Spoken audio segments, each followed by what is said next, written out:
This video will discuss punching shear design in VisualFoundation.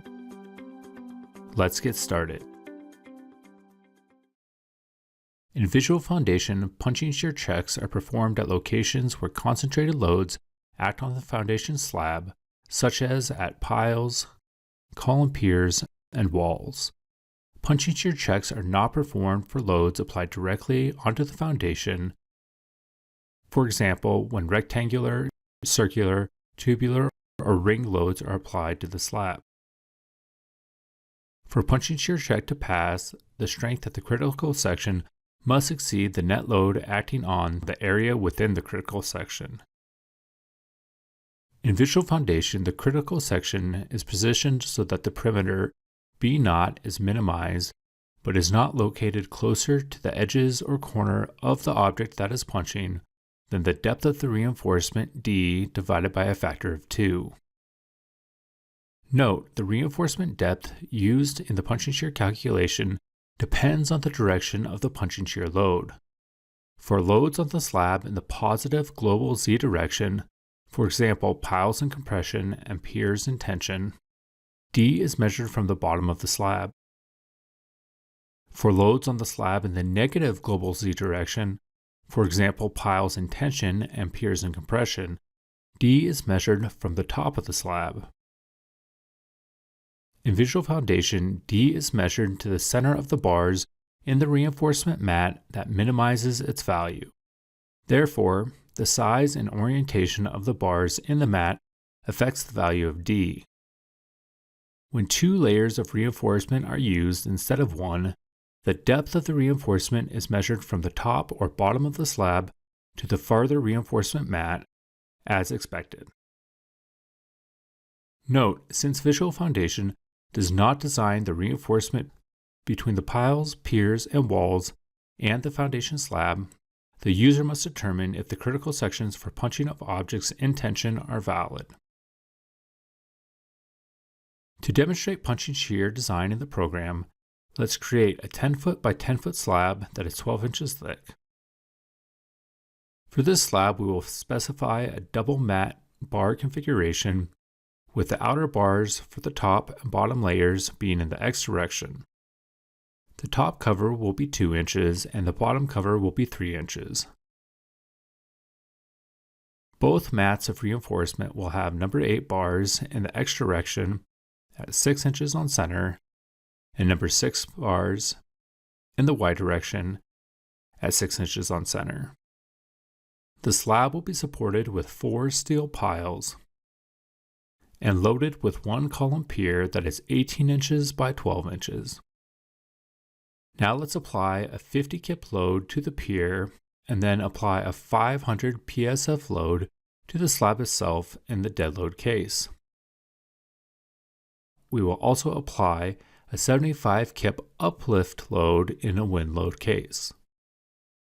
Switching to the foundation design view, we can see the punching shear critical section for each of the piles and for the column pier.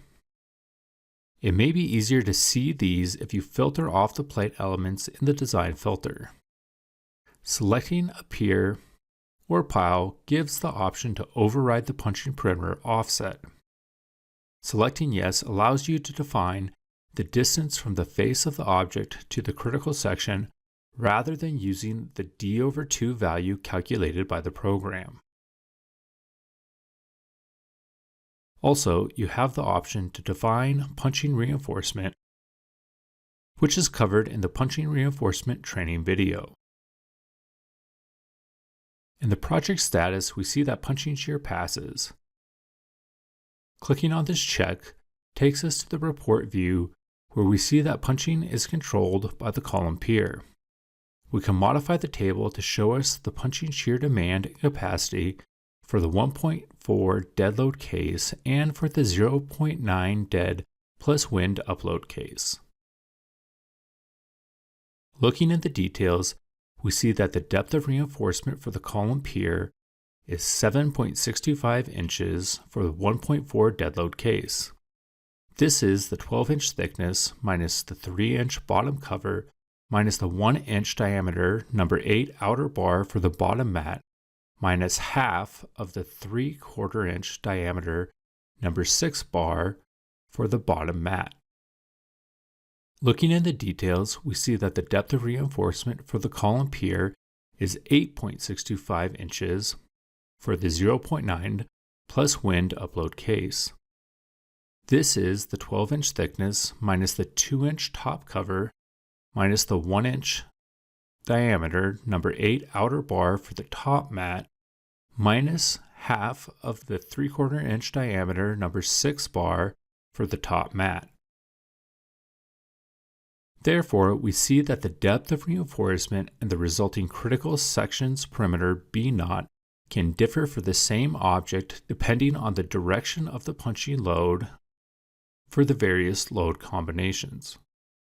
Note the depth of reinforcement for the piles is 8.625 inches for both the 1.4 dead load case and the 0.9 dead plus wind upload case because for both cases the piles remain in compression and press upward on the slab. Note, had we used the optimized design approach for the mat reinforcement, instead of specifying the reinforcement manually, VisualFoundation would have calculated D for each plate element within the critical section using the suggested reinforcement for the design. The minimum value calculated for D would have been used for the punching shear calculation.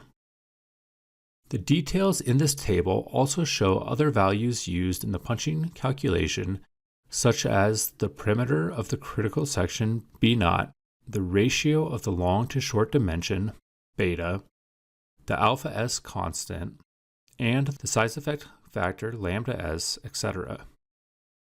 Next, let's modify the table to show the extreme rows only for each object. The punching shear capacity table can also be modified to include all of the components of the free body diagram, such as the applied load, the pile reaction, the bearing resultant, and the footing weight. Using these values and the free body diagram for the column piers and piles, we could calculate the punching shear demand VU for each object. In addition to calculating punching shear for individual elements, VisualFoundation can calculate group and subgroup punching shear as discussed in the group punching shear design training video. Additional information on punching shear and VisualFoundation can be found in the punching shear section of the help file, which is accessed by clicking the button in the ribbon.